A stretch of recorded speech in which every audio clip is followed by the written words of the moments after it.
Dans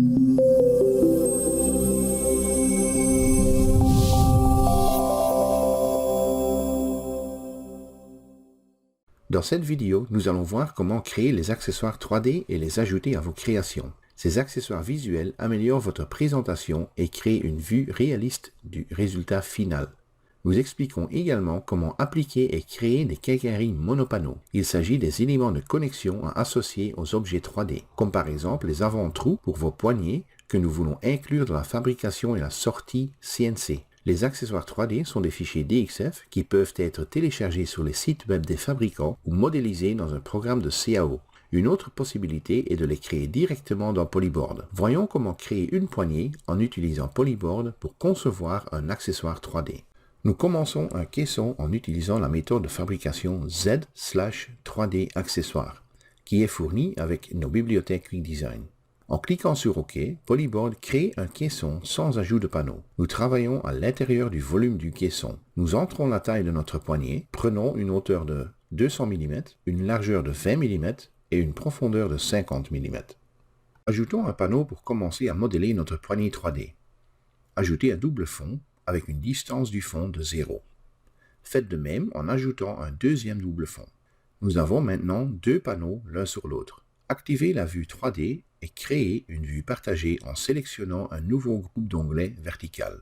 Sélectionnez le deuxième panneau et changez son matériau en version 10 mm, dans notre bibliothèque le ZZ6.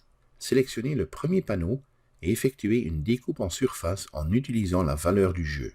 Nous entrons une valeur de 160 mm. Cela nous laisse avec deux blocs de 20 mm et une languette de 10 mm. Ensemble, ils forment la structure de notre poignée. La profondeur totale est maintenant de 30 mm. Nous pouvons donc définir le paramètre de profondeur en conséquence. Nous pouvons ajouter les trous de vis dans la poignée en appliquant un usinage intérieur. Sélectionnez le panneau découpé, cliquez sur les trois points et sélectionnez l'usinage intérieur. Cliquez sur le signe plus pour activer l'usinage et sélectionnez un cercle de 3 mm de diamètre. Réglez la valeur de la profondeur sur 10 mm et la face sur l'arrière. Maintenant, nous devons positionner le trou sur les deux pièces. Placez votre référence de panneau sur le centre supérieur et changez la position du trou pour le centrer sur la pièce. Dans notre cas, la valeur est de 10 mm dans la position en Y. Ajoutez un deuxième usinage et alignez-le maintenant sur la pièce inférieure. Réglez la référence du panneau sur le centre de la partie inférieure et ajustez la valeur de position en Y. N'oubliez pas de mettre la face arrière et cliquez sur OK.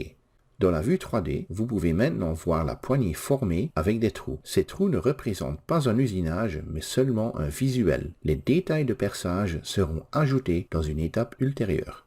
Pour pouvoir importer cette poignée dans Polyboard en tant qu'objet 3D, nous devons l'exporter au format DXF 3D. Allez dans Fichier et sélectionnez Export DXF 3D et enregistrez le fichier, par exemple sous le nom Poignée 200.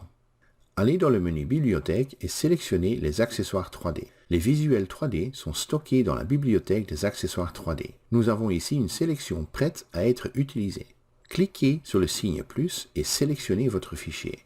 Polyboard importe la pièce dans la fenêtre de visualisation. Appuyez sur CTRL A pour sélectionner toutes les lignes et cliquez sur OK. Polyboard a importé trois volumes qui sont le dos de la poignée et les deux blocs latéraux. Vous pouvez les regrouper et supprimer des pièces individuelles. Vous pouvez renommer la pièce si nécessaire et cliquer sur OK. Vous pouvez quitter le fichier. Pour utiliser cette poignée sur un meuble, nous devons d'abord l'associer à une quincaillerie. Pour ce faire, allez dans Bibliothèque, Quincaillerie monopanneau. Il s'agit d'une bibliothèque spécialisée pour les quincailleries qui peuvent être positionnées n'importe où sur la face d'un panneau. Dans la section Poignée, vous avez déjà plusieurs exemples de poignées avec les usinages associés. Créons une nouvelle poignée. Cliquez sur le signe plus et nommez-la poignée-200-vertical. Cliquez sur le signe plus dans l'usinage pour ajouter la poignée. Paramétrez le type sur Accessoires 3D et sélectionnez notre poignée créée précédemment dans la bibliothèque d'accessoires 3D.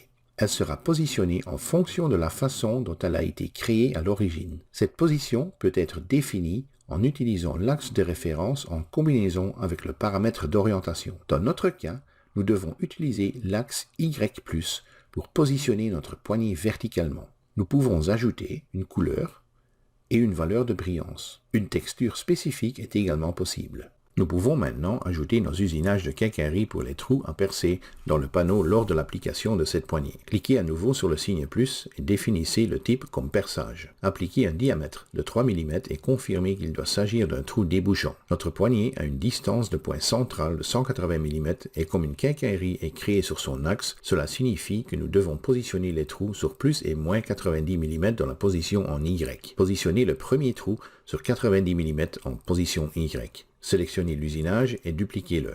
Tout ce que vous devez faire maintenant est de définir la position en Y sur moins 90 mm. Vous pouvez voir maintenant que les deux trous s'adaptent parfaitement au trou de la poignée. Cliquez sur OK pour terminer la création. Commençons un nouveau caisson en utilisant une méthode de fabrication standard. Nous y ajoutons une porte et nous allons maintenant dans Structure, Éditer, Quincaillerie monopanneau. Cliquez sur le signe plus et sélectionnez la quincaillerie que nous avons créée précédemment, poignée 200 verticale. Vous pouvez maintenant la positionner correctement en utilisant la référence du panneau. Nous la plaçons sur le côté droit. Maintenant, en fonction de la position X, vous pouvez placer la poignée à une distance du côté de la porte, par exemple 50 mm. Cliquez sur OK et allez sur la vue 3D. Vous pouvez voir que la poignée a été appliquée sur la porte et en passant en mode filaire, vous pouvez également voir les trous de quincaillerie dans la porte. Dans vos documents, vous pouvez voir les détails de la quincaillerie pour les trous à percer dans la porte. Ces informations sont également incluses dans les données d'usinage CNC. Vous pouvez voir ici un meuble en transparence avec des poignées appliquées et d'autres accessoires 3D comme des pieds de meubles, des charnières, des cabineaux, des coulisses de tiroirs et même des taquets d'étagères. Nous disposons d'une large gamme d'accessoires 3D et de quincaillerie monopanneau, mais vous pouvez également créer les vôtres. Merci d'avoir regardé cette vidéo.